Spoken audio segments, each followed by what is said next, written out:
अकोला जिल्ह्यातल्या बाळापूर येथील श्री सत्वलिंग तपोवन चिंचपेड संस्थानचे शिवभक्त अक्षय कांबेकर यांनी सायकलवरून तब्बल 3600 किलोमीटरची नर्मदा परिक्रमा यशस्वीरित्या पूर्ण केली आहे। तर मध्य प्रदेशातील ओंकारेश्वर येथून 3 नोव्हेंबर 2025 रोजी सुरू झालेली ही नर्मदा परिक्रमा मध्य प्रदेश, गुजरात, छत्तीसगड आणि महाराष्ट्र असा प्रदीर्घ प्रवास करत पुन्हा ओंकारेश्वर येथेच पूर्ण करण्यात आली।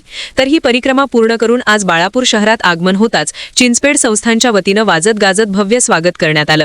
तर यावेळी सर्वपक्षीय पदाधिकारी, शिवभक्त आणि नागरिक मोठ्या संख्येने उपस्थित होते।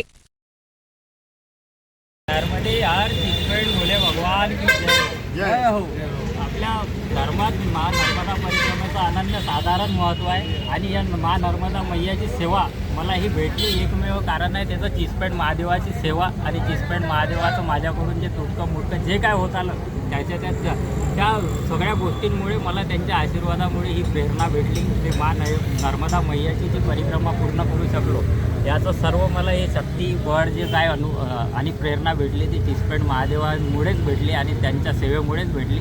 मी नर्मदा परिक्रमेला 3 नोव्हेंबर 2025 रोजी निघालो। ज्या दिवशी मी निघालो त्या दिवशी आमचे वस्ताद बबलू काका जेडिये, माझे वडील मोहनजी कांबेकर, आई आणि मित्र असे सगळे म्हणून आम्ही नर्मदा परिक्रमेसाठी गेलो। मला हे सोडायला आले होते। तिथून मी नर्मदा परिक्रमेला सुरुवात केली आणि काल 1 फेब्रुवारी रोजी 2026 रोजी माझी परिक्रमा पूर्ण झाली। आणि याचं मागे माझं कुठलंही निमित्त नाही, हे कृपा आशीर्वाद, महादेवाचा कृपा आशीर्वाद आणि नर्मदा मातेची पाठबळ आणि तिने ती करून घेतली माझ्या।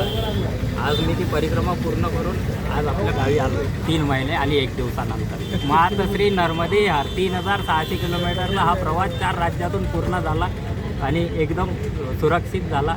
ते सर्व महादेवाच्या पाठबळामुळे सायकल आणि पैदल माझ्या यथाशक्तीनुसार जेवढंही काय करू शकलो ते सर्व महादेवाच्या शक्ती आणि नर्मदा मातेच्या कृपा आशीर्वादामुळे हे सर्व शक्य झालं। नर्मदे